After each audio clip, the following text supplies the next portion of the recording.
Initiative et Changement, fondée dans les années 1920, ISC est une organisation et un mouvement international regroupant des personnes de diverses cultures et origines. ISC inspire, forme et connecte les personnes dans le but d'adresser les besoins du monde. Et cela en commençant avec elle-même. Nous sommes convaincus que chaque personne a quelque chose d'unique à contribuer au développement d'un monde plus juste, en paix et équitable. C'est pourquoi ISC souligne le lien vital entre le changement personnel et le changement global. ISC a gagné une crédibilité et une expérience extensive au cours des années dans la réconciliation des différences et la création de la confiance qui se concentre sur les domaines suivants: la promotion de la paix, le leadership éthique et un mode de vie durable. La communauté globale d'ISC, guidée par l'équipe internationale de communication, a considéré comment promouvoir au mieux l'héritage de l'organisation et l'accompagne dans l'avenir en rafraîchissant la marque. Merci Baudin pour la vidéo. Bienvenue à tous. Est-ce que j'ai besoin du micro ou pas du tout? Ouais, c'est mieux. Allons-y. On garde le micro. Et de l'autre côté, est-ce que c'est bon si j'ai les deux micros? C'est bon? Très bien. Donc, bienvenue. C'est une nouvelle année, c'est un nouveau cycle avec Atelier Dialogue qu'on va recommencer, on va relancer aujourd'hui avec la première soirée. Et normalement, comme on est habitué, on va se retrouver pour ceux qui veulent, une fois chaque mois avec une nouvelle thématique. Mais le format initial sera complètement différent de la formation de cette soirée aujourd'hui. Parce que dans cette soirée aujourd'hui, nous n'aurons pas de petits groupes comme on a eu l'habitude de le faire. Mais à partir de la séance prochaine, on va repartir au format habituel. Donc, l'introduction du sujet, on se divise en petits groupes pour donner plus d'espace pour chacun de s'exprimer et on reviendra en grand groupe pour que chacun aussi puisse s'exprimer. Donc, qui je suis? Rapidement, je suis Hamza, je suis le chargé du projet Atelier Dialogue depuis un an maintenant, un an et demi. Et on a fait le cycle de l'année dernière sur différentes thématiques. Et après les différents retours qu'on a eus, on a décidé qu'on ne pouvait pas arrêter le programme et qu'il fallait le relancer avec un cycle 2. Aujourd'hui, on va parler de dans ce monde fracturé, chacun a son rôle à jouer. Parce que comme je le dis à mes étudiants depuis que j'ai commencé en septembre, je suis une des personnes qui croit que si on est né, c'est qu'on a une mission, c'est qu'on a un rôle. On ne peut pas être là juste pour avoir son boulot, avoir son salaire, aller manger, aller dormir, aller s'amuser. Nous sommes une société et nous sommes un système et le rôle de chacun est important et la contribution de chacun, elle est importante. Euh, Avant de passer la parole aux différents intervenants qui vont faire des témoignages par rapport à leur parcours, je tenais à parler de comment moi je le vis actuellement, le fait d'être libanais, d'être en France et de vivre entre deux mondes complètement différents.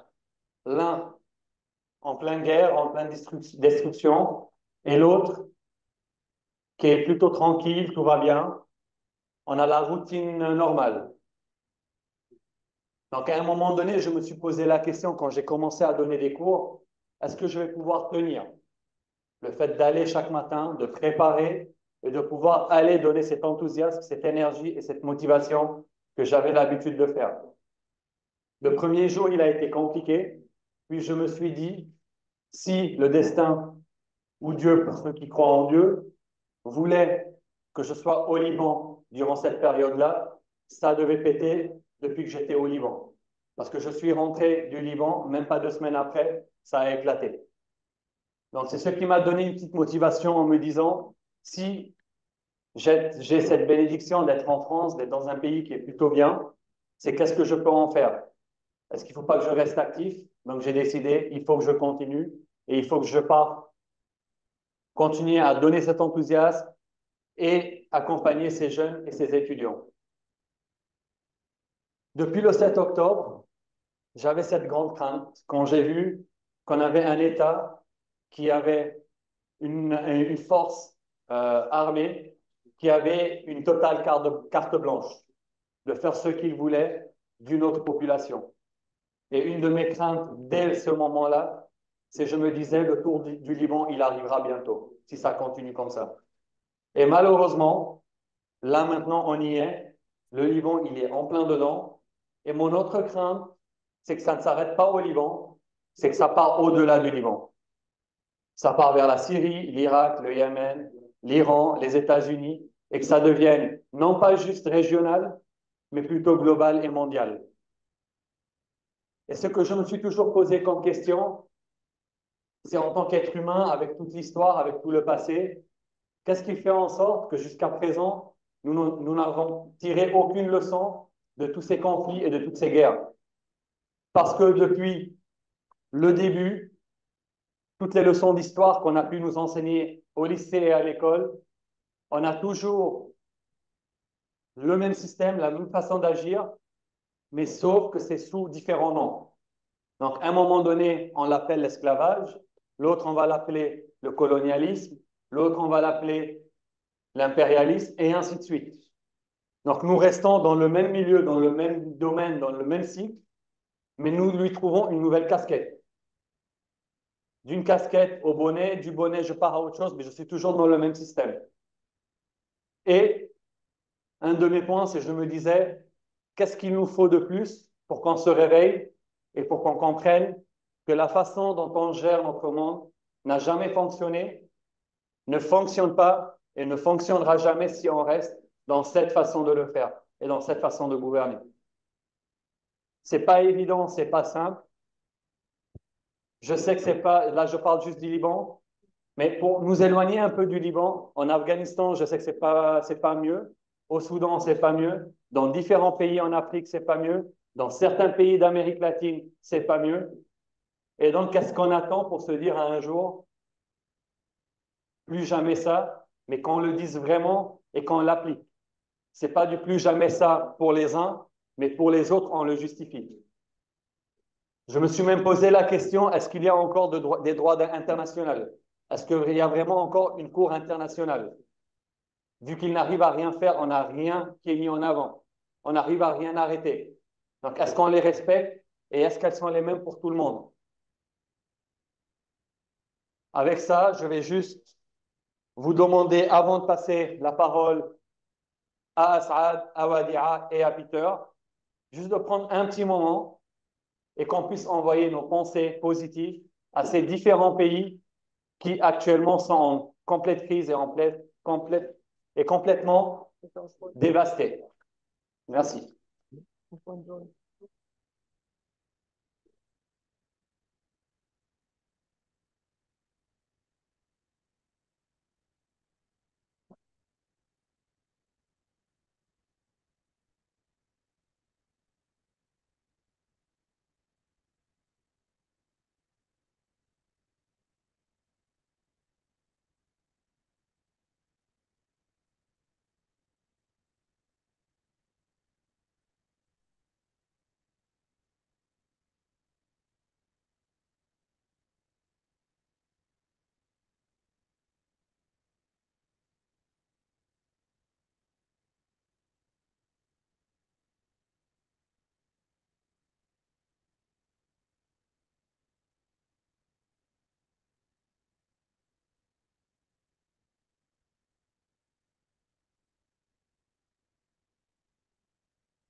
Merci. Encore un petit mot, quelque chose que je me suis promis depuis le 7 octobre, parce que chacun a son histoire, chacun a sa narration, et je pense que beaucoup de fois, on pointe du doigt l'Occident, mais on oublie que nous, les personnes de l'Orient, très souvent, on a peur de raconter ces histoires-là. On a des craintes.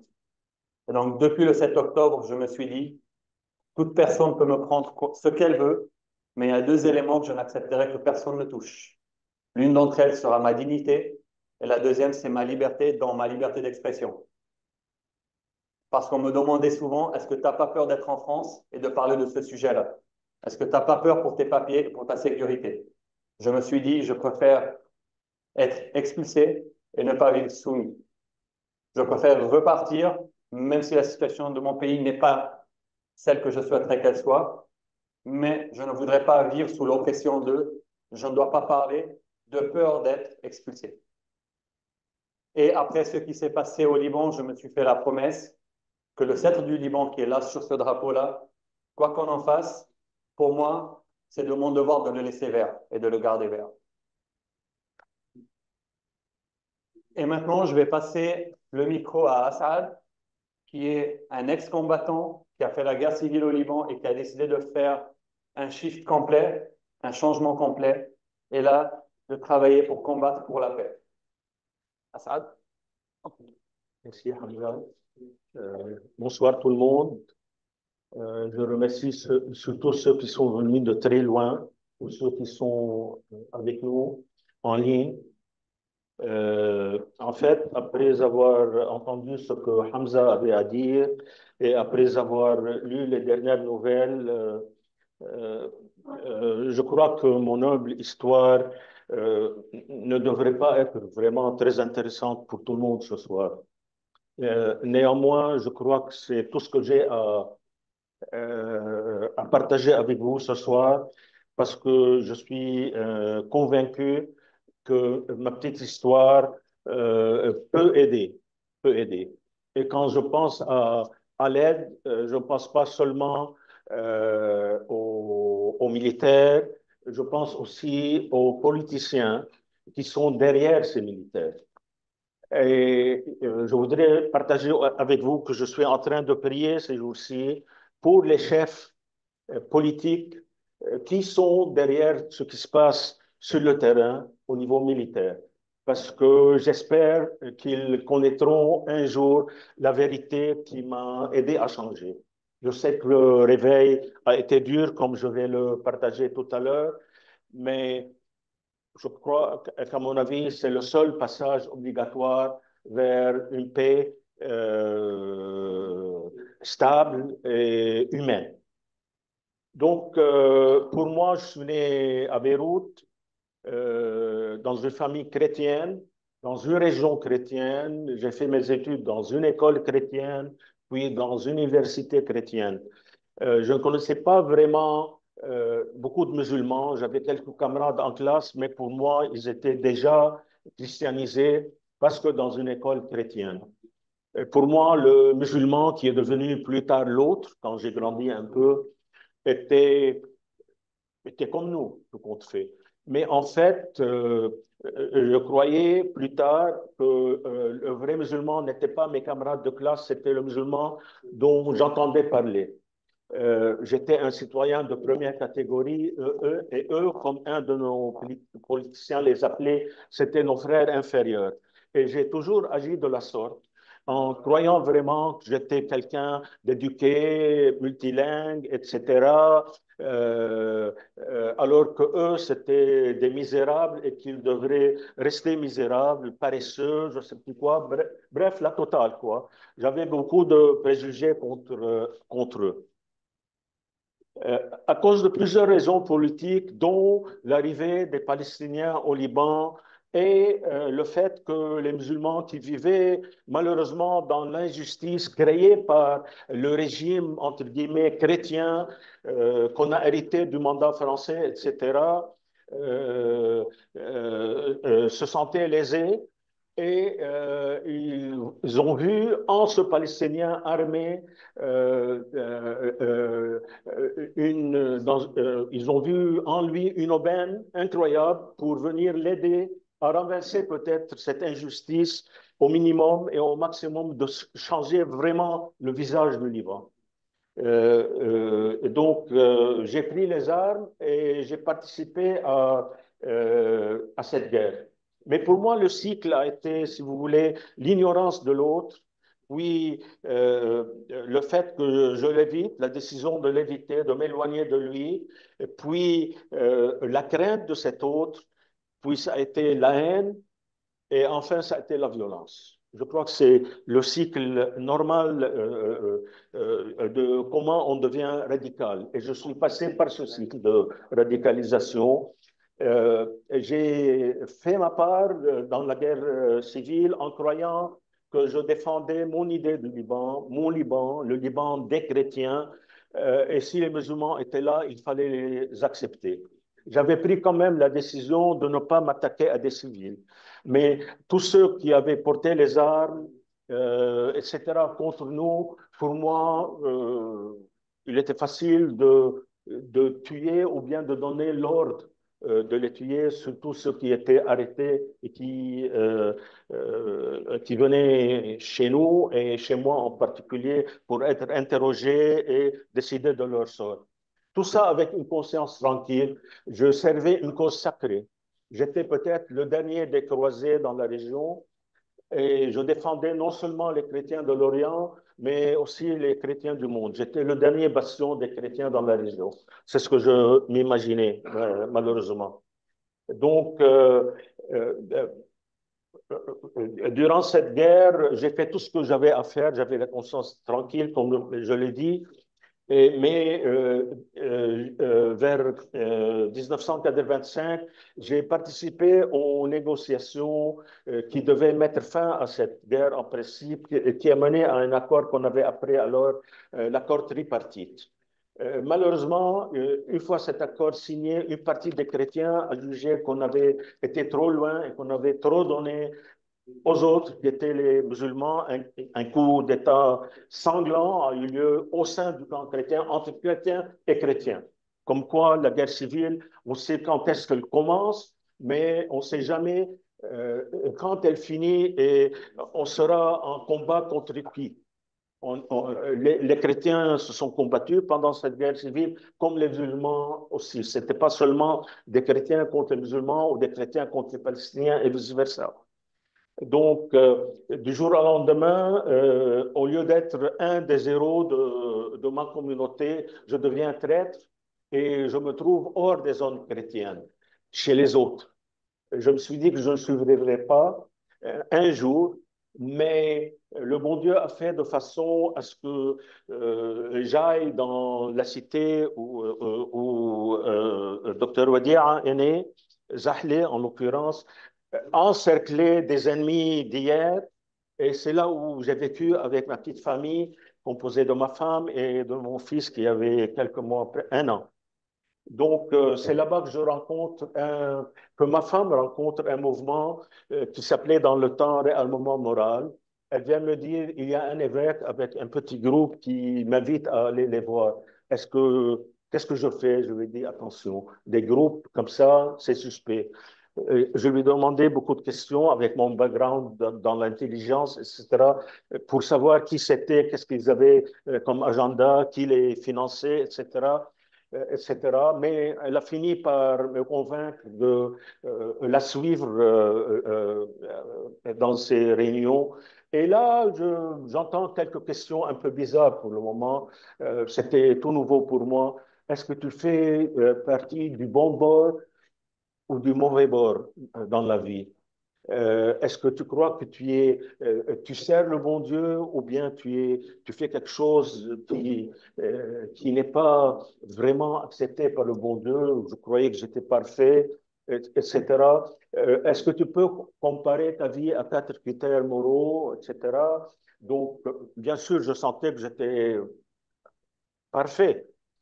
Je crois que chacun de nous, dans ce mouvement, chaque fois qu'il commence, il sent qu'il était parfait jusqu'à ce qu'il ose regarder ce miroir.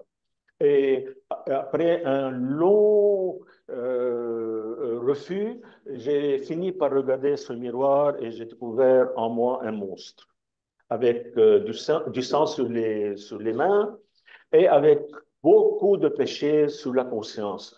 Non seulement au niveau national et envers l'autre, mais aussi des péchés intimes et autour de moi, ma façon de me comporter, etc., des tas de défauts.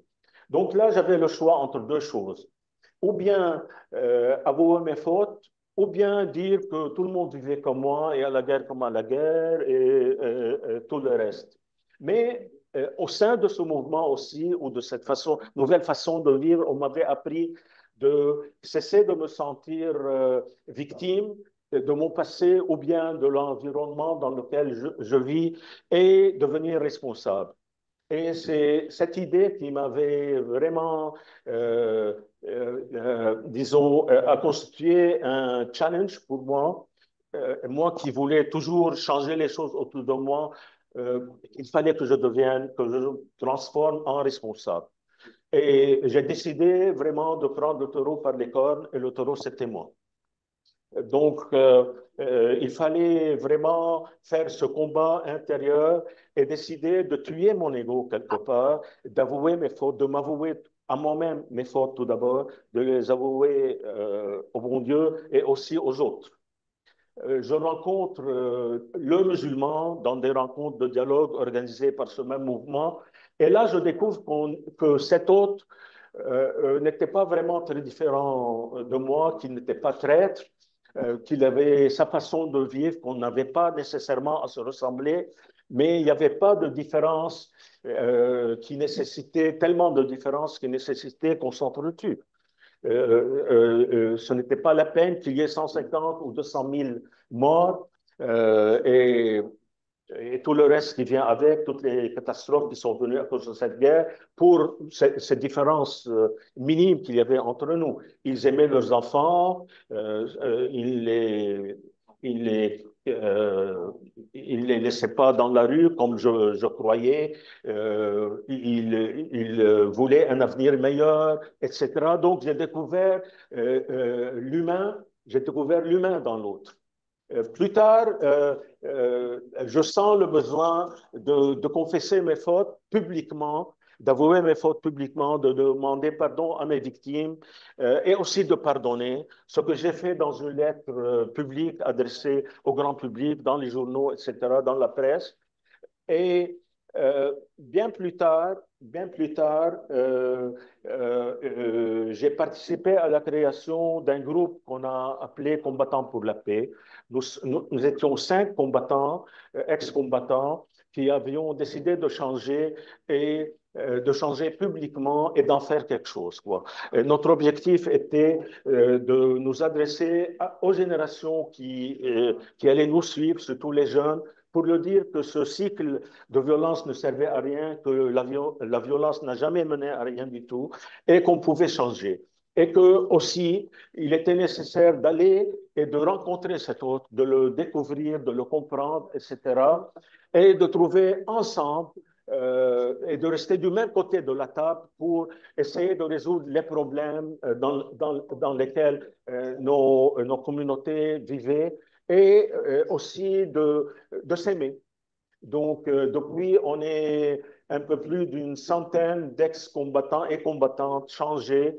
Nous adressons les jeunes, surtout les ex-combattants, pour qu'ils cessent de parler du bon vieux temps de la guerre civile, mais au contraire, qu'ils participent à montrer que les guerres civiles et la violence en général, c'est quelque chose de vraiment moche, de vraiment sanglant et d'écœurant même. Voilà, je m'arrête là et je vous remercie. Merci Assad. Avant de continuer, on va juste prendre une petite minute, juste pour essayer de faire passer ce qui vient d'être dit.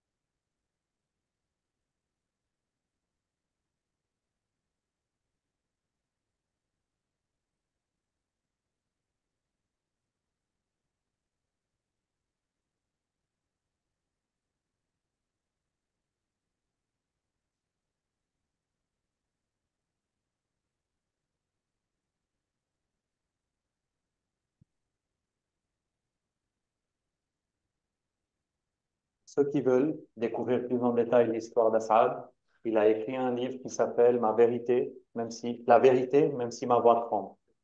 Et c'est présent en ligne sur Dergam, donc en ligne. Édition Dergam. Édition Dergam, on peut le trouver en ligne et c'est en langue française. Maintenant, nous avons de la place pour 9 minutes pour des questions-réponses pour Assad, mais que ce soit des questions courtes pour avoir des réponses courtes, pour qu'on puisse aller vers les autres témoignages. Et éventuellement des partages aussi. Si quelqu'un a partagé quelque chose. Merci Assad. Et si on a aussi des partages, on peut aussi le faire. Mais ce que je veux essayer aussi, C'est de suivre une certaine trame pour avoir assez d'espace à la fin, justement pour avoir cet espace pour le partage. Est-ce qu'on a des questions ou un partage? Faut voir en ligne aussi. Ouais. En ligne aussi, n'hésitez pas à faire un petit signe, à lever la main ou à prendre le micro.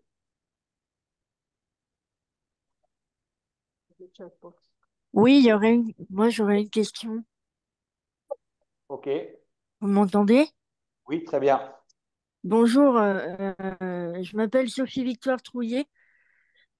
Vous m'avez invité, merci beaucoup à cet atelier dialogue. Et j'aurais envie de poser une question. Vous disiez, monsieur, que vous aviez des préjugés par rapport aux musulmans parce que vous étiez chrétien, que vous pensiez que vous étiez supérieur, que votre religion était supérieure, etc. Est-ce que vous avez souffert des musulmans? Est-ce que vous avez considéré que c'était les musulmans qui vous avaient fait souffrir? Comment comment vous avez vécu? Parce que je pense que vous en avez souffert aussi, vu la guerre civile, etc. Comment vous avez vécu ces souffrances? Est-ce que vous considériez que c'était parce qu'ils étaient musulmans qui vous avaient fait souffrir, quelque chose comme ça? Voilà. Et comment est-ce que ça vous est venu quand même comme cette idée, effectivement, de voir l'humain dans l'autre? Je vous remercie. Je vous remercie tout d'abord pour votre question très pertinente, à mon avis. Écoutez, oui, il faut l'avouer, j'ai souffert, mais vous avez dit des musulmans. Je crois que la première chose où il faudrait faire attention, c'est de ne pas généraliser. Si un, deux, trois, cinq, 10 musulmans sont dans une mauvaise situation ou commettent un mauvais acte, il faut jamais généraliser, tout d'abord.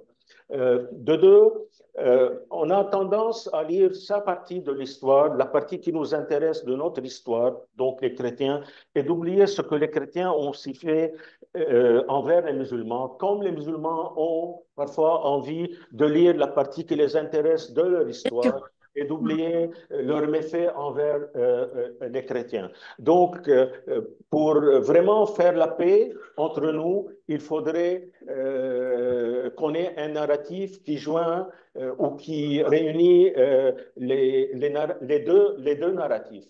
Oui. Les narratifs de tout le monde pour qu'on sache vraiment à quoi s'en tenir. De un. De deux, je répondrai comme une fois Frank Buchmann a répondu à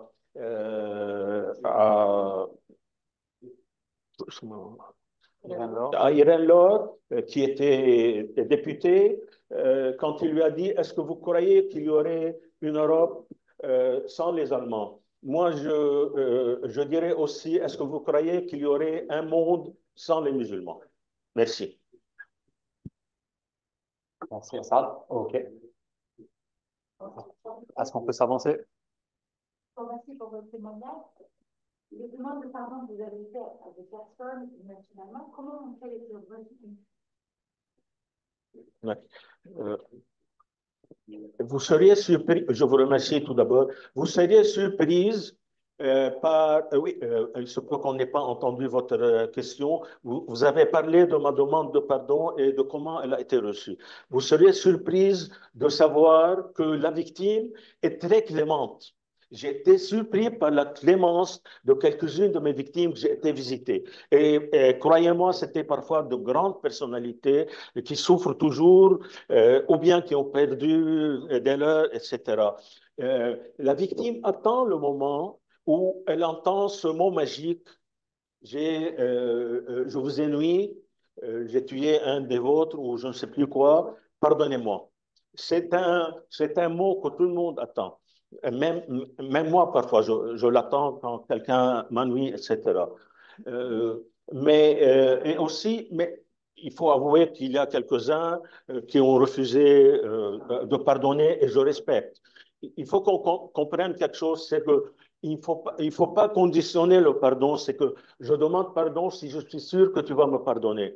Il faut pardonner quand même, parce que pardonner, il est dit qu'il faudrait pardonner, mais il n'a pas dit qu'on sera pardonné. Merci. Est-ce qu'on a d'autres questions pour Assad? Oui. Oui. Je l'avais dit aussi, moi. Je l'avais dit, je crois que vous étiez un groupe de 100 personnes qui avaient porté cet état d'esprit des jeunes.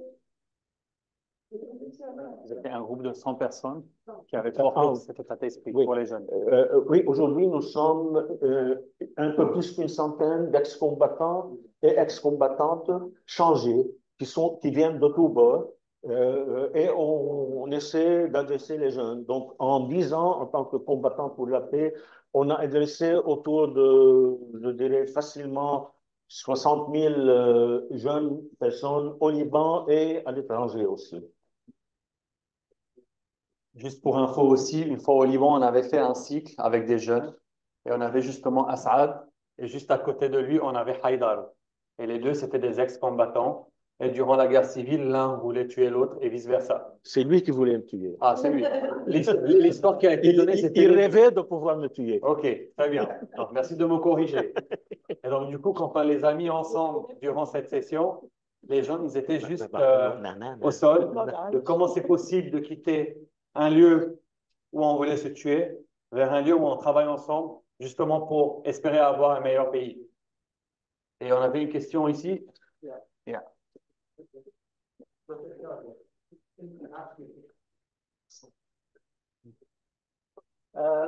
First of all, thank you very much, Mr. Assad. We have a statement in the Islamic perspective says, if you change any time, that is early, it is not late. Means now you have given an idea of change, and the change is not late if it is happening anytime. So thank you very much for giving this clarification about how to change and bring a positive change for the next generation. I would like to make clear that now that Afghanistan is the country we need for the same positive change, and how we can change and what factors become the reason you change by yourself or some other factors need to change. Thank you very much. What made you change? What made you change? Oui, vas-y. Le point de départ, c'est le changement. Le changement de on vient de Afghanistan, sur les deux ici, et de l'Inde, hein, et le monsieur là-bas, alors, je n'ai pas tout à fait saisi le changement. Le changement est nécessaire. En fait, quel est le facteur qui apporte le changement? Est-ce que c'est un facteur extérieur ou est-ce que c'est venu de toi? Intérieur. Dire que c'est un facteur intérieur seulement ne serait pas suffisant, sinon qu'est-ce qu'on ferait là?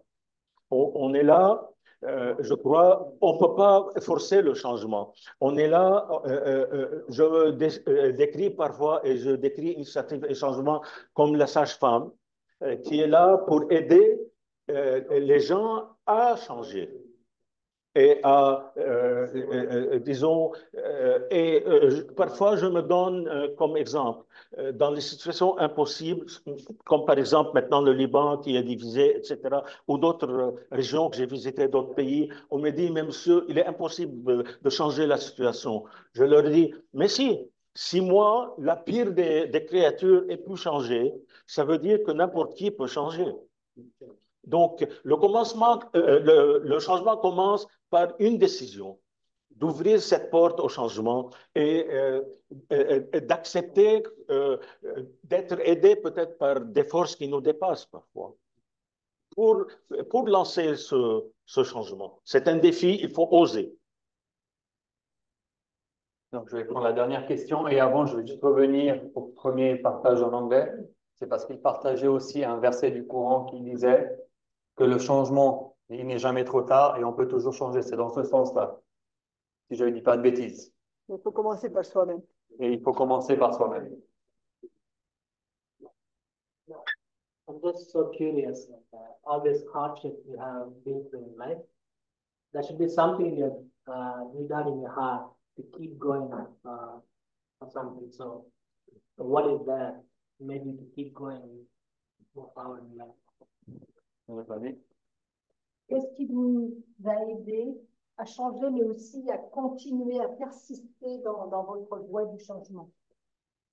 En quelques mots, ça. Oui, franchement, ce sont dans des jours pareils, durant des jours pareils où je sens que je dois continuer. Si mon pays, tout d'abord, et le monde étaient en paix, je serais chez moi, je ne serais pas ici en train de partager mon expérience. Plus je sens que la situation est mauvaise, plus je sens que je n'ai pas fait suffisamment. Et je crois que nous tous ici sentons pareil dans des jours pareils. Voilà. Merci Asad. Je sais qu'il y a beaucoup de personnes qui voudraient poser des questions. Et C'est un message personnel à Sophie, que j'étais contente d'entendre. On s'est rencontrés il y a 2-3 ans au Forum mondial pour la paix et on était ravis d'avoir ton livre que tu as écrit. Voilà. merci. Donc, je sais qu'il y a beaucoup d'autres questions. J'espère qu'à la fin, on aura assez de temps pour les personnes qui veulent poser d'autres questions.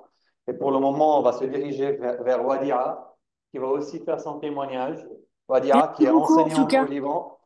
C'est un livre effectivement sur la paix, sur les différents narratifs. Justement, vous parliez de narratifs, Ashrad. Effectivement, c'est vraiment un livre sur les narratifs après les guerres civiles, la réconciliation nationale après les guerres civiles. Voilà. Merci beaucoup en tout cas. Ok. Merci Sophie. Est-ce qu'on peut le trouver en ligne pour les personnes qui souhaiteraient l'avoir? Oui, tout à fait. Est-ce Tout qu'on à peut fait. mettre la Ça référence dans le s'appelle chat? La paix, toute une histoire. Et c'est une édition, c'est une édition qui Sophie, s'appelle Renaissance. Sophie, Renaissance. C'est Sophie. renaître de ses sens. Juste pour gagner du temps, je vais vous demander d'écrire les références en chat. Ok, pas de problème. Merci. Merci beaucoup. Merci. Et donc, je vais passer à Wadira, qui est enseignante au Liban et qui est active dans le milieu associatif et qui, pour elle, je pense que tu me corriges si j'ai tout faux, un de ses objectifs, c'est de rendre toute personne acteur dans la société, dans ses étudiants. J'espère. Alors, voilà mon nom. Ok.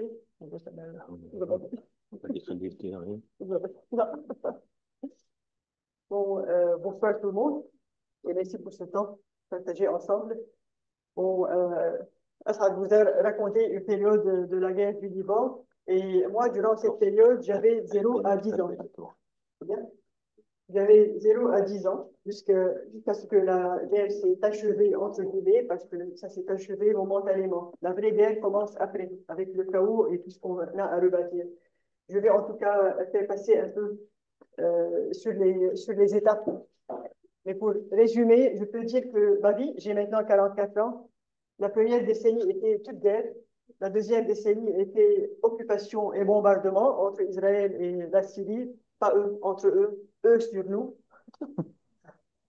Et puis, la troisième décennie, c'est tout le chaos et la corruption qui a ravagé. Et maintenant, on récolte tout ça. Et je vais vous présenter un peu le résumé de juste ces dernières 4 années comme un échantillon de ce qu'on vit dans nos vies au Liban. On appelle ça la malédiction de la géographie et de l'histoire.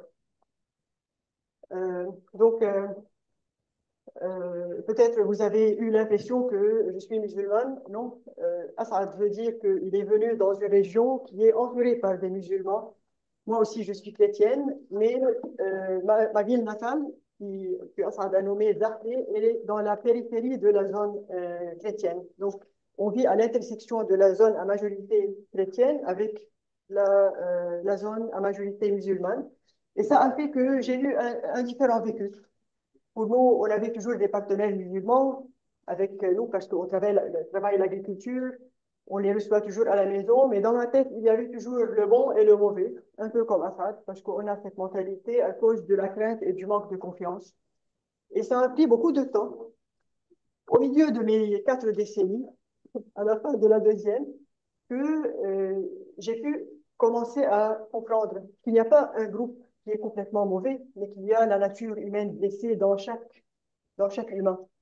Et soit ça culmine, soit ça s'évanouit parce qu'il y a une majorité ou bien une minorité qui agissent d'une manière ou d'une autre. Et c'est sûrement, surtout grâce à mon engagement avec l'Initiative et Changement, j'ai eu l'occasion d'être dans un leadership training en Asie de l'Est, en Inde et en Asie de l'Est avec Initiative et Changement. D'ailleurs, ça fait 24 ans que je suis avec. Je vous ai rencontré, on a fait la vaisselle ensemble à Co, mais vous m'avez oublié. Vous me regardez bizarrement. Donc, c'est beaucoup, beaucoup de rencontres, beaucoup de voyages à Co, en Inde, etc. Mais c'est durant ces voyages que j'ai rencontré des gens qui m'ont dit ne fais jamais que la personne qui te haït te réduise à sa réplique. Et si tu veux que le monde change, tu dois être partie de la cure de ce monde et non partie des maladies de ce monde. Et puis, en revenant dans mon pays, il y avait un grand événement qui est la visite du pape Jean-Paul II, qui a bouleversé beaucoup de Libanais, parce qu'il a spécifié notre pays avec une exhortation apostolique. D'habitude, le Vatican fait une exhortation pour un continent, pour une région, le Moyen-Orient. Mais pour le Liban, ça m'a montré combien notre pays est important pour qu'ils disent votre pays c'est plus qu'un pays, c'est un message. Et vous avez la responsabilité de le faire réussir. Et il nous a demandé de travailler sur la purification des mémoires.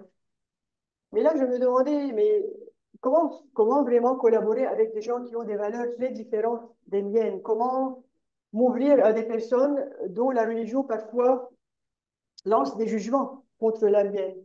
Et justement, ça a pris du temps pour aussi m'ouvrir et rencontrer les premiers vrais amis musulmans, pas des amis de courtoisie, pas des camarades de classe seulement, parce que aussi j'ai étudié la théologie et le dialogue islamo-chrétien, mais c'était tout théorie. En m'ouvrant et en bâtissant ces amitiés, notamment avec un chef chiite de la communauté chiite musulmane, il m'a ouvert le cœur, il a dit, on va dire, si je passe 2 semaines ou 3 semaines dans ma zone natale, je commence à développer des peurs envers les chrétiens et les sunnites. Qu'est-ce qu'ils préparent contre moi? Et je lui ai dit, c'est exactement la même chose. Alors, on s'est avoué mutuellement qu'on a la même maladie. On a tous cette maladie de crainte tant qu'on ne se mélange pas, tant qu'on ne se côtoie pas. Il m'a dit, apparemment, on est condamné à se côtoyer tout le temps. Faisons des occasions pour prendre des dîners, des déjeuners, voyager ensemble, c'est la seule cure. Et c'est Dieu seul qui va nous guérir. Parce que toujours, il va y avoir cette peur mutuelle, mais c'est notre façon. C'est comme ça qu'on va le faire. Je ne vais pas m'attarder sur ça. Juste, je vais vous inviter à regarder un peu l'écran, là-bas. Et je ne sais pas si ça... c'est un peu loin peut-être.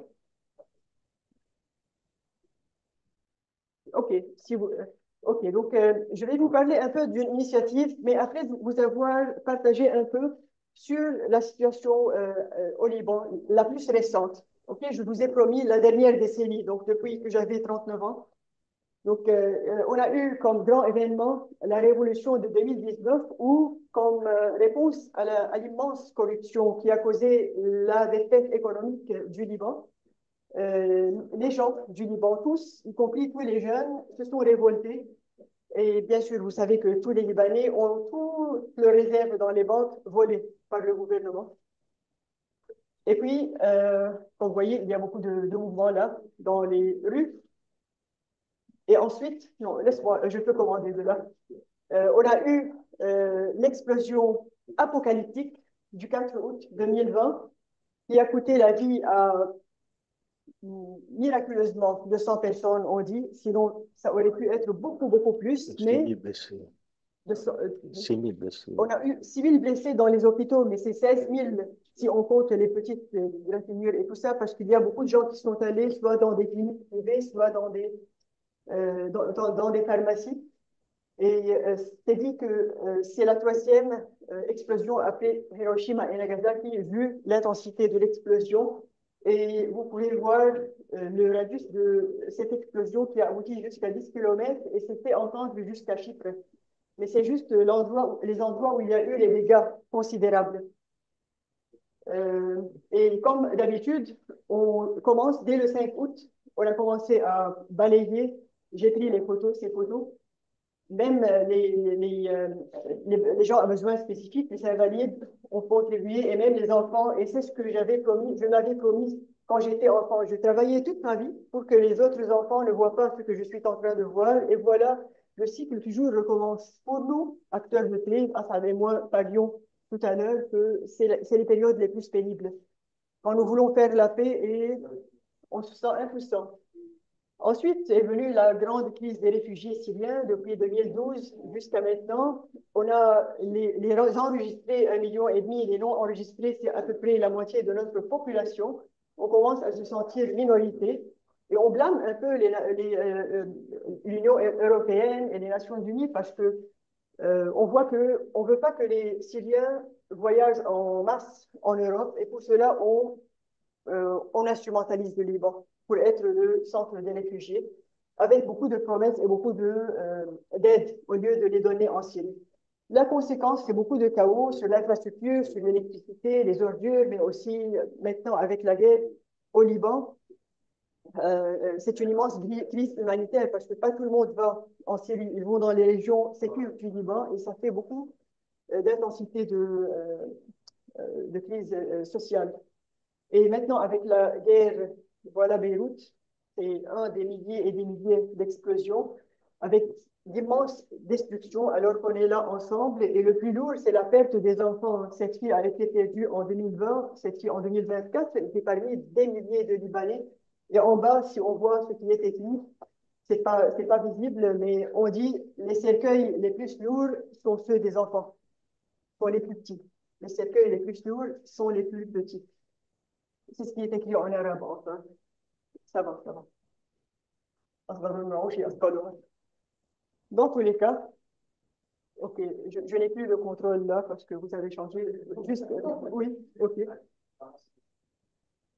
Essaye de ta part, puis je peux le faire. Oui, je passe. Saboteur va. Juste cliquer. Ouais. Alors, je vais vous parler de ce que je fais. Fini la victimisation. Qu'est-ce qu'on fait?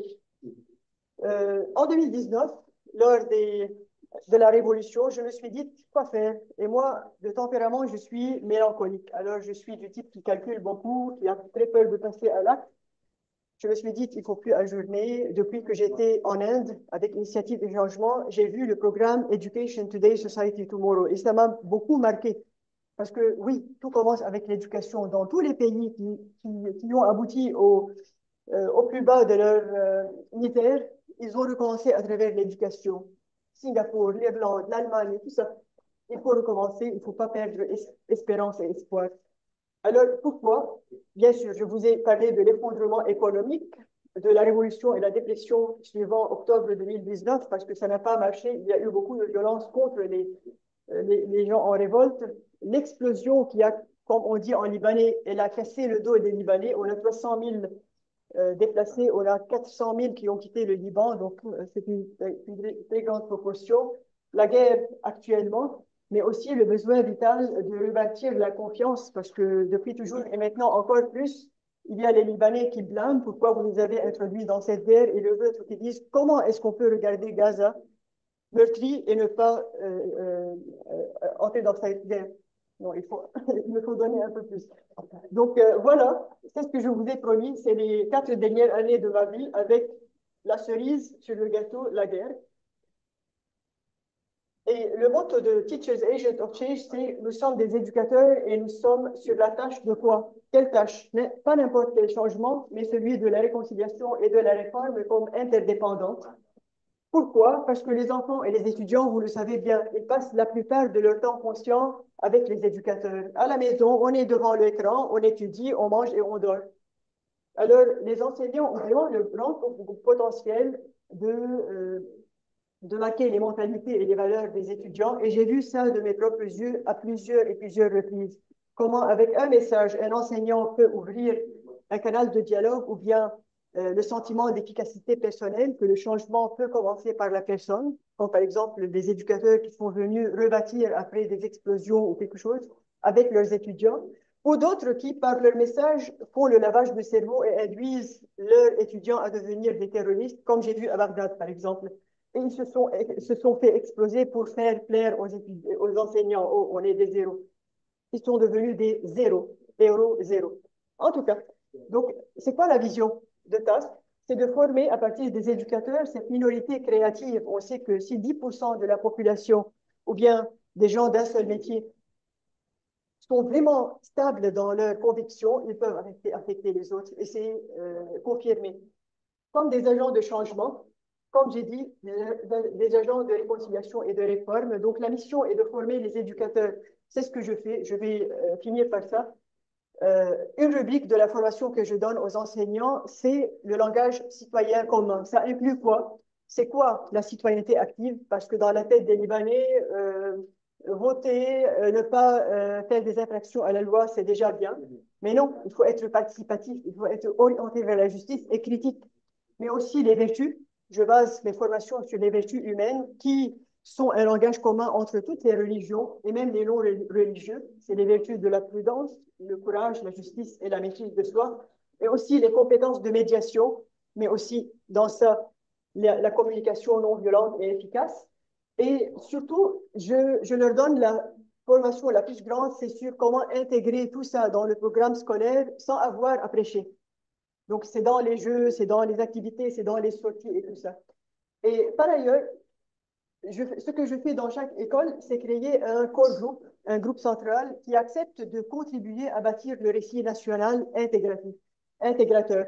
Donc, puisqu'au Liban, on a plusieurs communautés et plusieurs mémoires collectives, chacun a, comme a dit Assad, son récit national, comment il a vécu la guerre et les événements principaux. Avec ces enseignants, je fais quelque chose qui a été produit avec l'Initiative et Changement qui s'appelle New Narrative for Shared Humanity. Ça a été développé par notre ami Jean Brown, parente de Spencer. Et là, ils découvrent comment les autres ont bâti un nouveau récit et ils voient des documentaires et puis ils partagent leur propre histoire. Et mon travail là commence, c'est comme accoucher. De nouveau et de nouveau. Je ne suis pas mariée, mais j'ai accouché beaucoup. C'est accoucher ces récits. Alors, j'écris et j'envoie pour que je sois sûre et certaine que j'ai rien raté, j'ai rien défiguré et tout ça. Et maintenant, je collectionne. Je fais comme on a fait en Australie, regrouper les récits pour que, dans une deuxième étape, les gens des autres communautés voient les récits de leurs concitoyens et on discute jusqu'à aboutir au récit qui englobe le tout. Voilà. Donc, ça, c'est ce qu'on a fait avec Task. Avant, vous pouvez visiter le site web et voir toutes les activités dans l'onglet Activités en haut. OK? Merci beaucoup. Merci, Wadia. Comme vous vous doutez, le temps commence à courir, donc on va prendre une trentaine de secondes juste pour prendre in ce que Wadia vient de partager, pour respirer.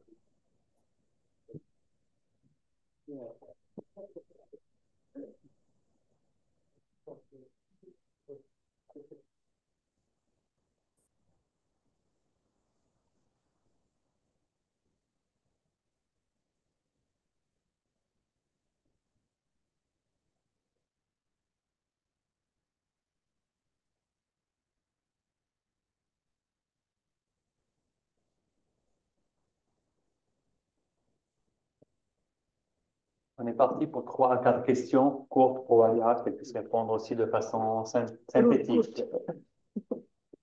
En ligne aussi, si vous voulez poser une question, n'hésitez pas à prendre le micro. Moi, je voulais te demander, Wadia, comment tu trouves cette énergie pour pouvoir toujours aller de l'avant, parce que c'est un petit peu une goutte d'eau dans l'océan. On est dans l'éternel recommencement. Moi, j'ai été maître de camp d'amiral commandant la force française de Liban. Et j'ai pris conscience que c'était le rayonnement de la France au Liban. Et disons, c'était le moment voilà, où il y avait des clans. C'était le moment où Assad était dans les groupes poursuivis, etc. Et puis là, aujourd'hui, j'ai l'impression que tout bien. Et là, vous, aujourd'hui, vous nous montrez que vous êtes au cœur de marins, etc., de tensions, et que vous avez toujours cette énergie. Est-ce que vous pourriez nous partager justement le fait de garder toujours cette énergie pour aller de l'avant et pas être déprimé dans ce monde où j'ai l'impression que c'est bien à laquelle tu parles. Ça ne peut pas être une réponse très restreinte. OK. Donc, je ne dis pas que j'ai des moments de désespoir. OK? Souvent, c'est un travail de volonté et pas un travail de plaisir. Mais chaque fois que je suis avec les enseignants, c'est comme une messe. C'est comme si je commence une sainte messe. C'est pour moi un travail sanctificateur pour moi. Et toujours, je me souviens de quelqu'un qui m'a dit, regarde, nous, avec l'initiative du changement, on verse de l'eau douce dans l'océan. Il va toujours être salin, mais il va y avoir un momentum où Dieu va intervenir. L'important, c'est d'avoir nos points de son côté, pas l'opposé. C'est ce que je me dis, c'est le pire. Mais il y a beaucoup d'espoir. Je vous dis que durant mon travail, il y a quelqu'un qui m'a dit, pourquoi tu n'inventes pas quelque chose qui va généraliser ces convictions. Alors, j'ai inventé un jeu éducatif qui est maintenant dans 100 des 1081 écoles privées du Liban.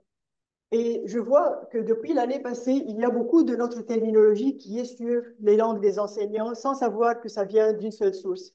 Aussi, en parlant, ça fait 10 ans que je suis avec les comités qui construisent les curricula nationaux ou bien les curricula parallèles et tout ça. Cette année, durant le colloque des écoles catholiques, plusieurs des enseignants formés sont venus me dire, mais tout ce que tu dis est sur le théâtre, on le dit. C'est devenu un jargon public. Alors, c'est comme chaque fois on verse une goutte d'eau, parce que je travaille sur deux concepts, réconciliation et réforme. La réforme, c'est très clair. Comment devenir citoyen actif, vertueux et qui savent communiquer. C'est tout ça. Donc, tout le monde parle comme ça maintenant, au moins dans les 100 écoles avec lesquelles je travaille en direct et les 300 indirects. Donc, ça va aboutir. L'important, c'est de m'attraquer dans le même endroit, c'est de ne pas être chaque fois dans un endroit différent. Et quelque chose que je dis à l'initiative du changement en France, ce serait bon de travailler aussi avec les enseignants, parce que tu formes un enseignant, il formera les élèves jusqu'à sa retraite. Tu formes les élèves, tu ne sais pas où ils vont. Donc, c'est important de prendre ça en considération. Alors, on pense qu'ici, pour nous, les choses que tu vas nous partager, c'est notre grande difficulté. Et les enseignants forment certains enseignants, le courant passe, notre thématique et notre manière de faire passe, c'est bon. Et puis, l'équipe pédagogique change, et on doit tous démarrer à zéro, et même on est un peu évincé de l'établissement, parce que la nouvelle équipe pédagogique n'adhère pas, ou est très réticente par rapport à nos concepts, etc. Peut-être qu'il faut travailler aussi à travers les médias. Une idée qu'on a eue depuis l'année passée, c'est aussi de travailler à travers les médias. On commence des podcastings, de petites vidéos que les gens aimeraient voir et ce ne sont pas des lavages de cerveau, mais plutôt des expériences de réussite ou bien des outils dont ils ont besoin. Donc, c'est important de commencer aussi à occuper les médias comme les autres occupent. Nous, on doit occuper notre espace. Merci. Oui. Ouais, Juste un instant, s'il vous plaît, à l'écran, juste un instant, on reviendra vers vous. Pardon. Excusez-moi.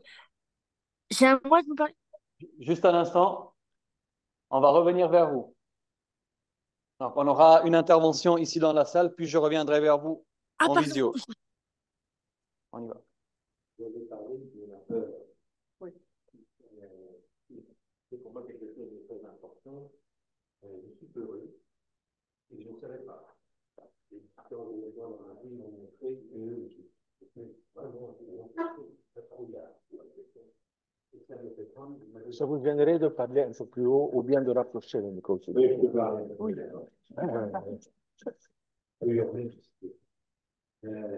Et vous aviez un commentaire à faire. J'espère qu'on a. Je me suis retrouvé dans des situations où j'avais vraiment peur et que j'avais une grande peur de toutes les décisions que j'avais prises et que j'étais paralysé par la peur. Et j'imagine bien que quand on est dans une situation de l'amour, à la vôtre, dans les régions du monde, j'imagine bien que ça doit être un élément bloquant pour aller plus loin dans ce que vous dites, que je l'accueille avec admiration et respect. Voilà. Merci. Juste en visio, la personne qui voulait prendre le micro est à vous.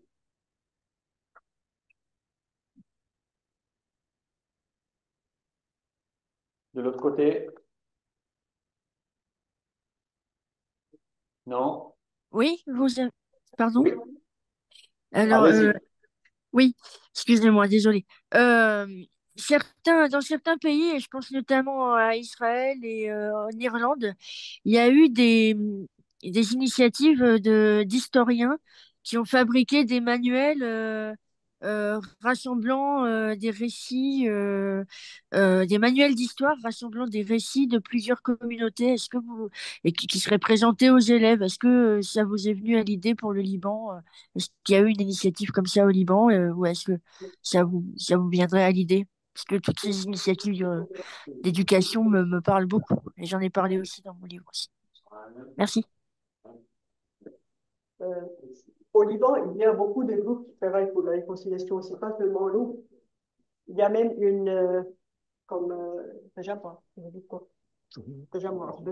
Rassemblement. un rassemblement qui s'appelle Notre Unité, Notre Salut. Et ça a contribué à sa création, en fait. Et il y a plusieurs qui rassemblent les récits nationaux, qui font un travail énorme. Mais c'est juste avec Initiative et Changement qu'on parle d'expériences vraiment personnelles. Ce n'est pas seulement des faits historiques objectifs. Et de notre expérience de changement, pas seulement comment on a vécu négativement, mais comment on a vécu, on a transformé. Alors, c'est ce qu'on cherche. Et notamment, merci pour la question, parce que l'année prochaine va être la 50e année depuis la guerre civile, le déclenchement de la guerre civile, et on veut vraiment commencer un travail de réconciliation nationale. Ça tombe dans un temps très critique, mais ça ne peut pas être ajourné. Et pour cela, on fait le rassemblement des récits. Très bien, très intéressant. J'aime beaucoup. Je prends une dernière question en ligne. Ici, allez, c'est bon. On y va. Tu peux avancer? Ça va pas aller. Avancer. Merci beaucoup de vos témoignages. Je trouve que vous êtes super courageux.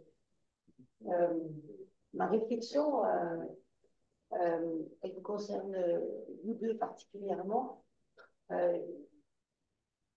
C'est des expériences où vous êtes acteur de vous, où vous êtes acteur des autres, des élèves, les ex-miliciens. Comment on fait pour ne pas se mêler de politique? Comment on fait pour... est-ce qu'on peut éviter d'avoir une vision de la société politique? Comment est-ce que vous, dans une société où tout est organisé sur les communautés, c'est vraiment mon interrogation. Oui, merci pour votre question. Je crois que c'est une décision. Si on veut pouvoir atteindre tout le monde, il faut, malgré vos propres convictions qui sont pour un bord, peut-être contre un autre bord, etc., essayer d'être à la même distance que tout le monde. Et ce sont des journées pareilles qui sont vraiment très difficiles. Parce que là, on a le choix entre prêcher la paix, continuer à prêcher la paix, ou faire partie d'un camp ou d'un autre. Mais je me dis toujours, et je le dis à mes camarades d'habitude, que les bâtisseurs de paix sont moins nombreux d'habitude que ceux qui sont dans un camp ou dans un autre. Donc, on a intérêt à nous sauvegarder pour pouvoir être utile à tout le monde, pas à un clan, et cesser d'être entendu par un autre. Oui, notamment, quand on veut être artisan de paix, il ne faut jamais montrer des biais. Bien sûr, j'ai mon point de vue politique, mais c'est impossible aux personnes que je forme de le deviner. Et ça se développe en compétence en soi. Parce qu'il faut toujours se rappeler qu'il faut garder la liberté des gens pour développer leur esprit critique sans imposer quoi que ce soit. ils ont tendance à nous demander, mais qu'est-ce que tu en penses? On répond par une autre question. Il y a des fois où des gens disent des choses qui vraiment me tapent sur les lèvres.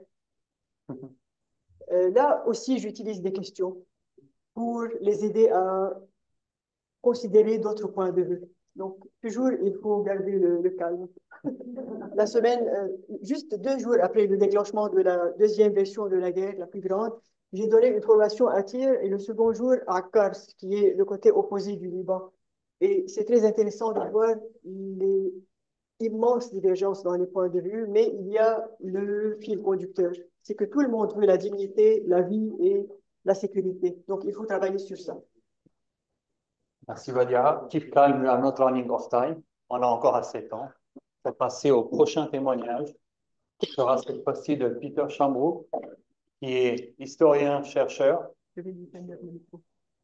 Je tiens le micro. OK, et qui a écrit un livre pour ceux qui veulent l'avoir. Il est en vente, on a quelques copies de présent ici sur site. Il est aussi présent sur Amazon. Donc, c'est Policy of Deceit.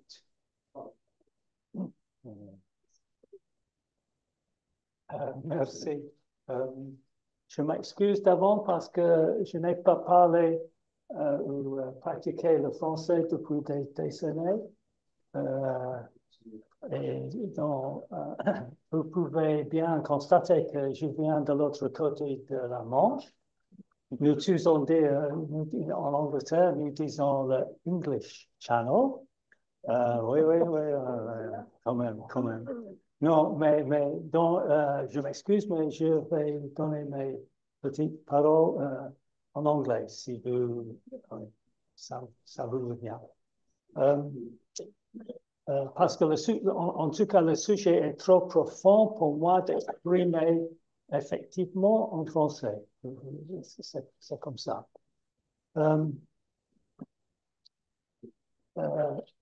Every writer. Ça va marcher comme ça? Oui. Juste, j'enlève le verre. Every writer has their own worldview. Chaque écrivain a sa propre manière d'envisager le monde. Oui. And so every writer has their own story, and every historian has their own story. Chaque écrivain a son histoire et chaque histoire a son histoire.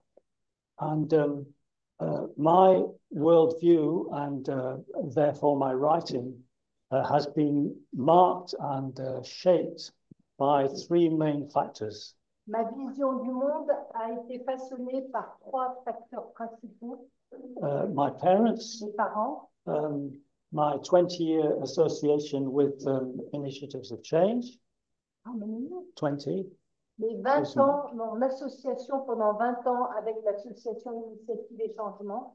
And some years of academic research and quelques années de recherche académique and visits particularly to the Middle East.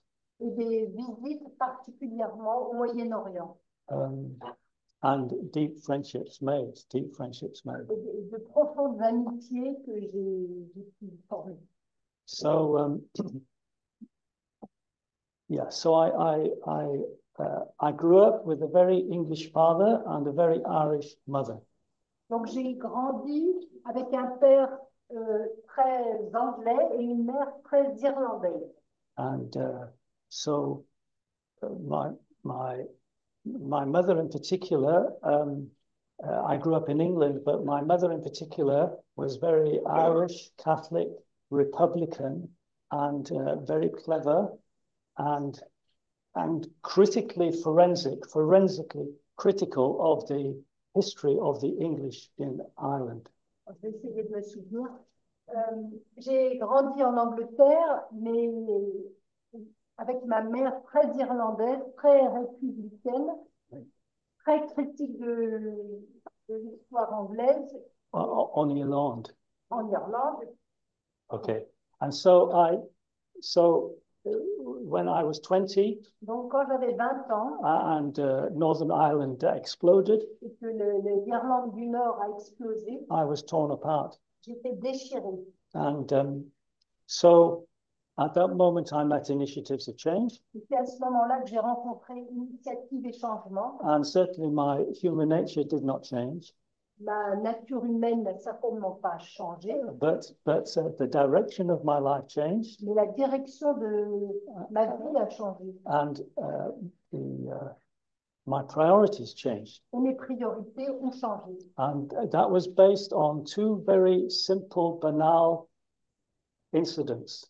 Et c'est basé sur deux incidents très banals. I cleaned up my life. J'ai fait du ménage dans ma vie. So that is to say, I had an honest talk with my father about the adventures that he did not know about. J'ai une discussion sérieuse avec mon père à propos d'aventures personnelles qu'il ne connaissait pas. Oui, c'est très caché. Très caché. And also, I returned big books that I had stolen from school. J'ai rendu des livres, des gros livres que j'avais empruntés pour très longtemps à l'école. But that it was very simple, but it was very challenging, very profound. C'était très simple, mais ça me mettait au défi et c'était très profond. And the Initiatives of Change introduced me to the idea of global change based on personal change. L'initiative et changement m'a introduit au changement mondial, un changement global, basé, prenant racine dans un changement personnel. And introduced me to the idea of listening to the inner voice daily for direction and inspiration. Donc, j'ai commencé à écouter ma voix intérieure quotidiennement. J'ai oublié la suite. Afin in order to look for inspiration and direction in my life. Inspiration. Une direction et de l'inspiration dans ma vie. And Initiatives of Change also introduced me to the Middle East. Et par l'initiative et changement, j'ai découvert le Moyen-Orient. And visits to Jordan, visits to Lebanon, Egypt, and so on. And I was in Lebanon in 1982. En 82, j'étais au Liban. So I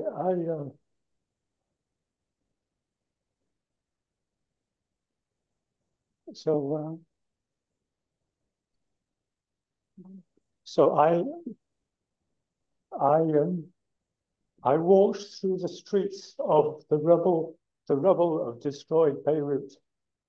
J'ai marché dans les rues à Beyrouth, dans la destruction. And visited families. And so I was in Beirut. I was in Latlouk, in la Montagne. Un village dans la montagne. Latlouk and Sidon and Tyre, and in the south of Lebanon, where the events are happening now. Et dans d'autres villes du Liban, j'ai rencontré des familles. So all that marked me very profoundly. Tout cela m'a profondément marqué. So, and all of this that I've just been saying has marked my writing and my perspective. Cela a marqué, influencé mon écriture et mes perspectives. So I've been a student of colonial history, for 50 years. Donc pendant 50 ans, j'ai été étudiant en histoire du colonialisme. And French colonialism in Syria, and colonialisme français en Syrie, and more recently British colonialism, imperialism in Palestine. Récemment, l'impérialisme, le colonialisme, notamment en Palestine. And my recent book, which was published last year, I attempted to reveal the truth about the role and the policy of the British occupation of Palestine. Et dans mon livre que j'ai publié récemment, j'ai étudié le rôle de la Grande-Bretagne dans la politique au Moyen-Orient, notamment en Palestine. So it took me 7 years to write the book. Ça m'a pris 7 ans pour écrire ce livre. So I went into the National Archives. Donc, j'ai allé faire mon travail dans les archives nationales. And so I studied 10,000 documents of the Prime Minister and the Minister of Foreign Affairs, secret documents. Documents concernant le Premier ministre, le ministre des Affaires étrangères et des archives secrètes. And in my other hand, I studied the public.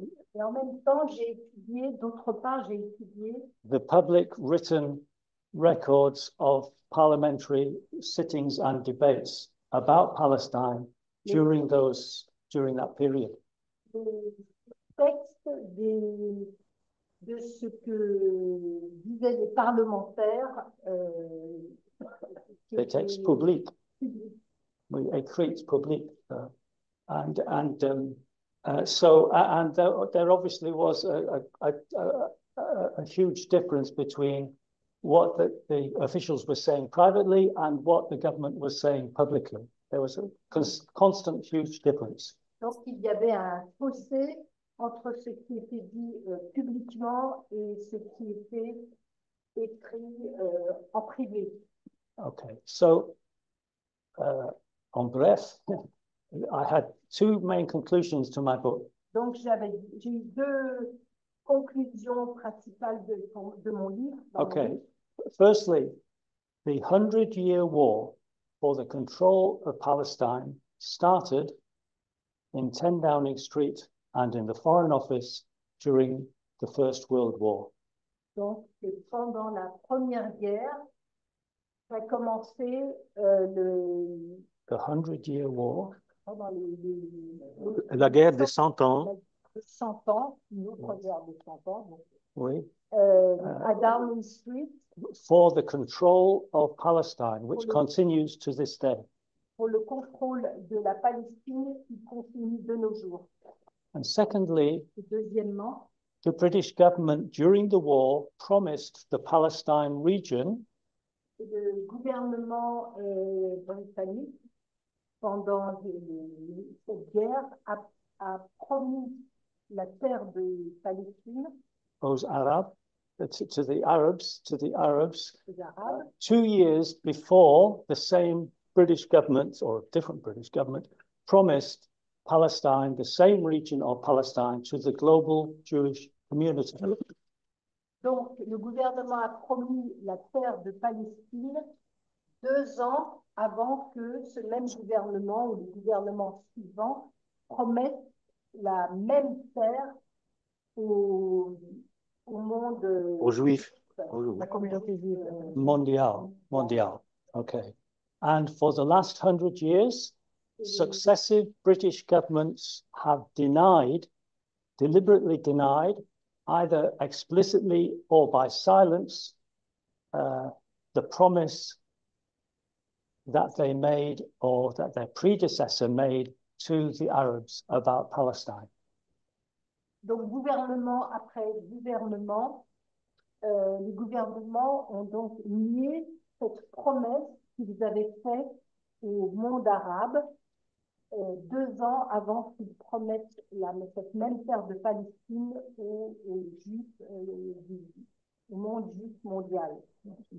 And the main policy of deceit, and there were many aspects, but the main policy of deceit was la même politique de tromperie, de duplicité, was that compared to British control in Egypt and in Jordan and in Iraq, where there was very slow constitutional development, in Palestine, deliberately, there was no constitutional development at all. Donc, il n'y a pas eu de développement constitutionnel en Palestine, contrairement aux développements constitutionnels qui ont été établis en Égypte et d'autres pays. And at the same time, we reassured, the British government made many reassuring statements to the majority Arab Palestinian population that their political rights were guaranteed, and this was deceit. Et en même temps, année après année, le gouvernement anglais, britannique, a fait la même promesse au peuple palestinien en refaisant ces promesses successives qu'ils respecteraient leurs droits.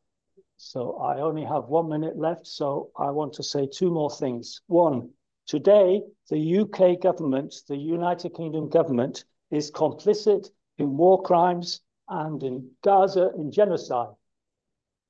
Aujourd'hui, le gouvernement du Royaume-Uni est complice in war crimes. de crimes de guerre, de génocide. And I would say in Gaza, it is genocide. Et à Gaza, je peux dire que c'est un génocide. And I'm happy to explain or defend that position. Je suis heureux de défendre cette position. We have no sign of the three elements which are essential for the development of justice and peace. Nous n'avons aucun signe des trois critères qui sont à la base de l'établissement de la justice Et la paix. et la paix. Okay, so in English we say acknowledgement, c'est-à-dire honesty. Alors, d'abord la reconnaissance d'un État. Oui. Accountability. La prise de responsabilité. Oui, and acceptance. Et l'acceptation. Oui, l'acceptation, okay. So peace is the fruit of justice. La paix est le fruit de la justice. Not its root. Mais non pas sa racine. Okay. There will never be peace between the river and the sea. Il n'y aura jamais la paix entre le fleuve et la mer. Without justice. Sans la justice. I'll stop. Merci. Merci.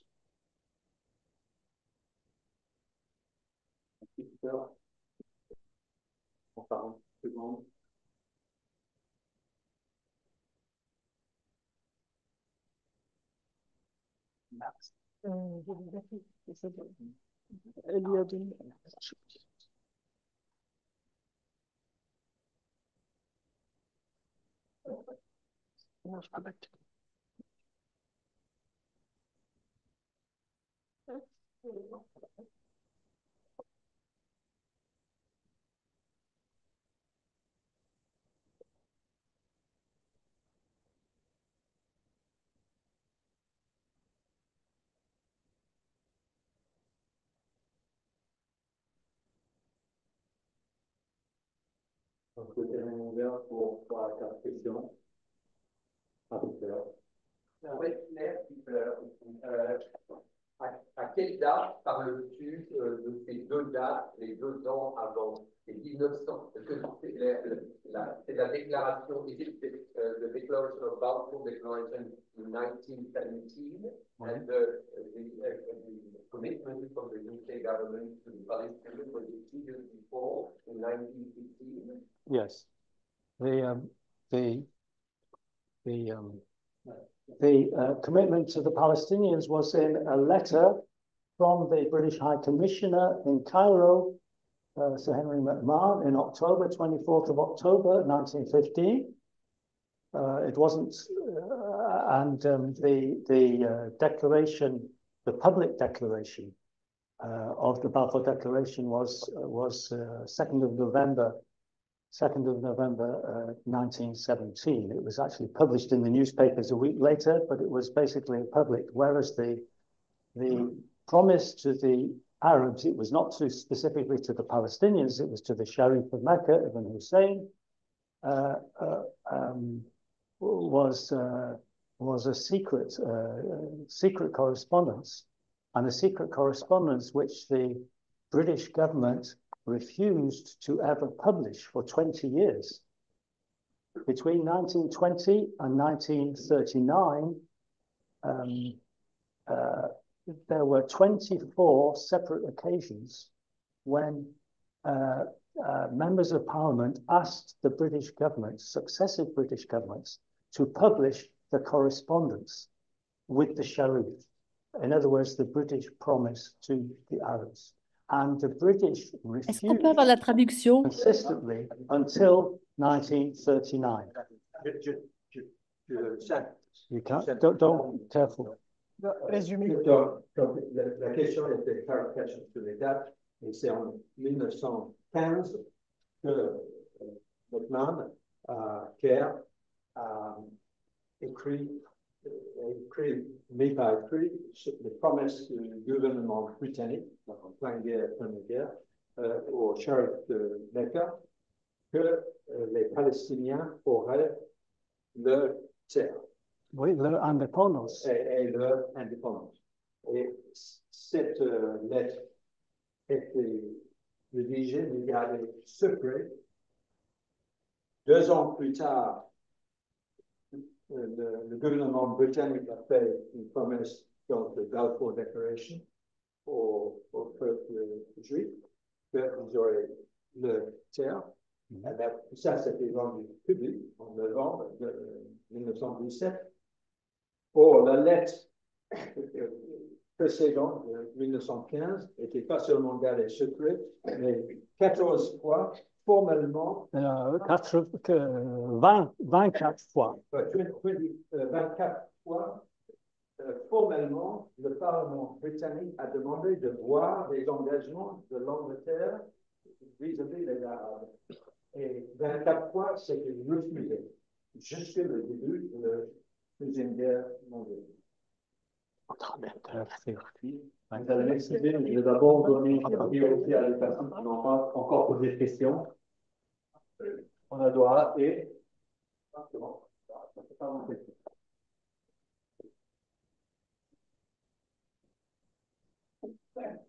Merci de votre partage. Et moi, je voulais savoir c'était quoi la réaction des gens et peut-être du gouvernement anglais suite à la publication de votre livre.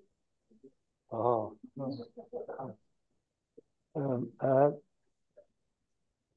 Yeah.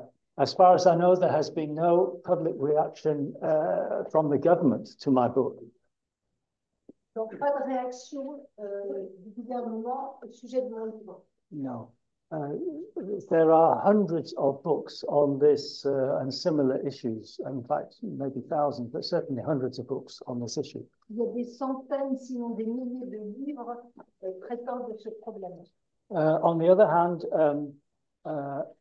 my book has created unusually a lot of interest. So I have been inundated with requests for interviews and podcasts and talks and so on. Donc mon livre a quand même créé beaucoup d'intérêt. Donc on m'a invité à des conférences, des discussions. And it's just been reviewed in something called the Times Literary Supplement and so on. So it's received good, very good, on the whole, very good and mostly uncritical reviews. Oui. Et donc, ça a été revu pas mal, y compris dans le Times Supplement. En général, des revues assez justes, sans trop de critiques. Okay. My book suggests that it is time now, after 100 years, for the British government to be honest about its past role. Cependant, techniquement,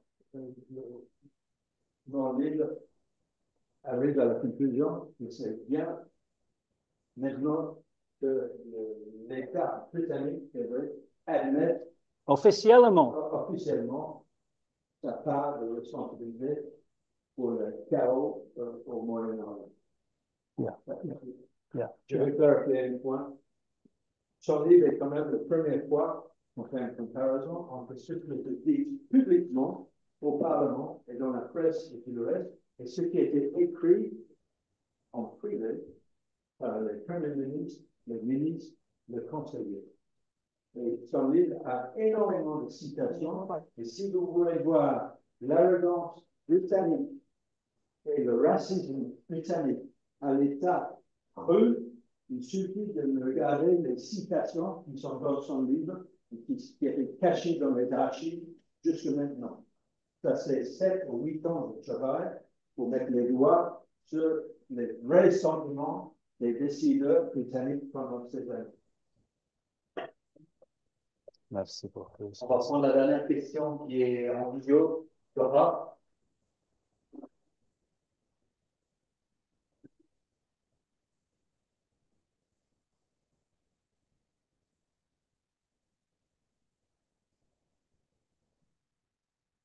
Laura, si tu parles, on ne t'entend pas. Je peux parler? Oui, c'est bon.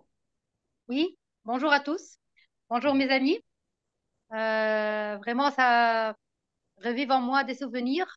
La première fois, de la première rencontre d'Initiative vers Changement, c'était en ce lieu-là. Mes pensées vont à Frédéric Chavannes, paix à son âme. Donc, je vous parle de la Tunisie. Ma question est pour Monsieur Chambrook. On s'est rencontrés en Tunisie. Est-ce que vous ne pensez pas que la reconnaissance des crimes, c'est question de force, non pas question de conviction? Parce qu'aujourd'hui, on voit bien que l'Allemagne a reconnu ces crimes contre la communauté juive. Par contre, elle n'a pas reconnu, ni la France n'a reconnu ces crimes contre les pays colonisés, ni encore l'Angleterre. Aujourd'hui, c'est malheureusement avec tout l'espoir de paix et tout, mais il y a toujours la loi du plus fort est toujours la meilleure. Ça, je suis convaincue, malheureusement, pendant dans cette situation-là. J'ai pas suivi tout ce qu'elle a dit. Okay. So no, no, I know.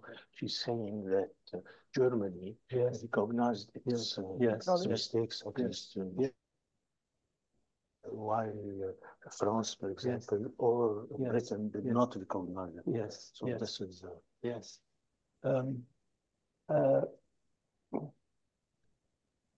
In general, great powers like and Britain and France were great powers in the past. They abhor, they hate to admit any errors whatsoever. Getting the British to admit that the Mau Mau fighters for independence were tortured was like getting blood out of a stone. So in a way, Germany really had no alternative, and the new German government after the Second World War had no alternative except to accept responsibility.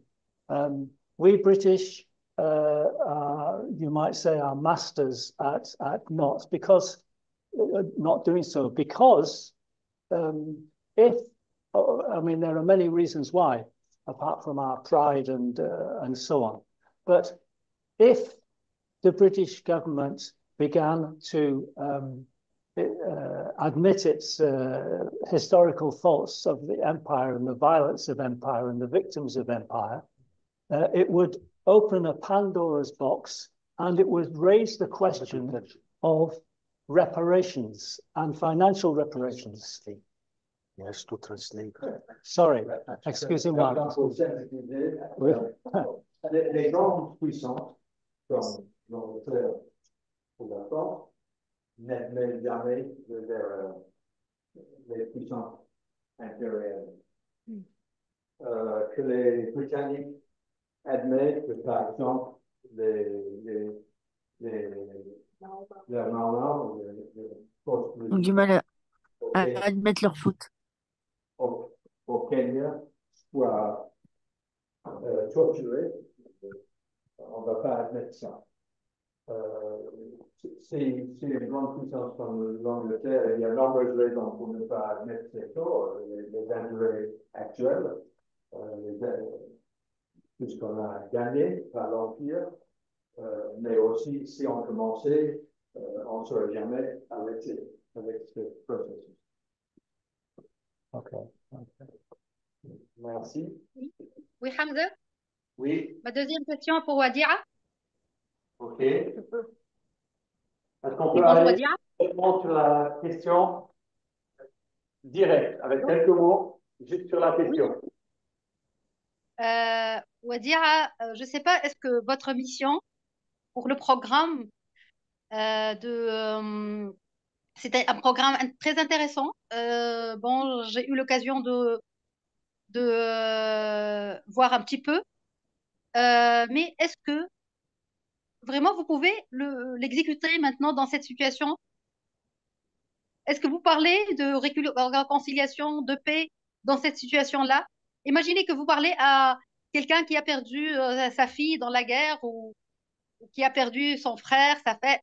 Est-ce que vous pouvez lui parler de paix, de réconciliation, de méthode, de civisme? Je sais pas, moi, malheureusement, je vous parle et je suis un peu en colère, un peu triste et je sais pas. Donc, c'était une occasion pour moi de parler librement ici parce que je sais que je suis dans une safe zone. Oui, merci Dora pour la question. En fait, on parle de réconciliation uniquement entre Libanais pour le moment. Donc, c'est pas la paix à laquelle on pense chaque fois qu'on dit paix, on pense paix avec Israël. Non, c'est pas encore le cas. Donc, on parle de la construction de la confiance entre les Libanais pour pouvoir faire face à notre futur ensemble. Et pratiquement, la question vient à temps. Donc, ce serait très difficile de partir vers les écoles parce qu'auparavant, je faisais les voyages vers les écoles. Maintenant, toutes les écoles sont occupées par les réfugiés. Donc, notre plan, en étant ici, je conversais avec mes amis, mes collègues, c'est d'aller dans les écoles et de voir qui, parmi ces réfugiés et ces déplacés par réfugiés, sont des éducateurs. Il y en a déjà plein. J'ai été appelé hier par le groupe Focolari au Liban pour venir accompagner un groupe de 158 femmes. Les femmes sont des éducatrices par nature. On n'a pas besoin d'être des enseignants. Donc, elles expriment le besoin d'être accompagnées, d'être écoutées, pas par un psychologue, mais par quelqu'un d'autre. Alors, c'est ce que je ferai. Et là, au lieu d'aller dans les périphéries, récolter les récits sont tous dans le centre du Liban. Donc, c'est un momentum qu'on doit saisir. Donc, c'est différent. C'est un différent positionnement, mais c'est la même procédure. Bien sûr, il faut écouter différemment. Les traumas, maintenant, sont différents. Je ne sais pas. Quand je descends là-bas au Liban, espérons que ça va être ouvert. On va découvrir, mais ça va continuer. Merci. Merci. Juste après ce partage, là, à y penser de cette union dont on parle, je vais juste partager un petit parcours personnel. Moi, j'ai grandi et j'ai vécu au Gabon en Centrafrique. Quand j'étais au Gabon, mes parents n'ont jamais parlé de cette division qui a existé au Liban. Parce que moi, je n'ai pas eu droit à vivre ni la guerre civile, ni avant, ni après. J'ai été épargné, si je peux le dire comme ça. Mais c'est quand je suis arrivé au Liban pour mon université que les craintes de mes parents m'ont été transférées. Donc attention quand tu pars là, attention quand tu pars dans cette zone et dans cette région-là. Au tout début, j'étais un peu comme ligoté, jusqu'au moment où j'ai commencé à être un peu actif avec l'initiative et changement, et j'en suis reconnaissant pour l'initiative et changement, que ce soit pour l'ouverture qu'elle m'a donnée sur le plan international, donc de découvrir différentes cultures, différentes personnes, différentes pensées, différentes perspectives, et que ce soit sur le plan intérieur du Liban, ce qui m'a permis d'aller dans différentes régions dans le Liban et découvrir l'autre en fait. Parce qu'avant cette découverte de l'autre, j'avais cette crainte de lire l'histoire. Et ma crainte était, si je lisais l'histoire sans découvrir l'autre, j'allais prendre position. Forcément. Donc, j'ai préféré aller vers l'autre, le rencontrer, découvrir. Et c'est après ce moment où j'ai tissé ces liens, où j'ai commencé à lire l'histoire du Liban pour comprendre qu'est-ce qui s'est réellement passé. Et jusqu'à présent, ce que j'aime bien, c'est que quand j'ai une information et je suis en doute, je peux aller justement vers cet autre-là qui est directement concerné et lui dire qu'est-ce que tu en penses de ça? Est-ce que ça s'est réellement passé comme ça? Ou est-ce que cette nouvelle, elle est véridique ou pas? Avec ça, je vais demander à Baudouin de nous mettre une petite vidéo de 3 minutes. Et cette vidéo, juste avant de la mettre, Baudouin, elle nous montre qu'on peut décider d'être acteur à petite échelle, même autour de nous. Donc, on n'a pas besoin de faire de grandes actions, mais on peut commencer par les toutes petites. C'est très beau. On y va.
Merci. On peut décider soit d'être acteur, soit juste de regarder et de ne pas agir.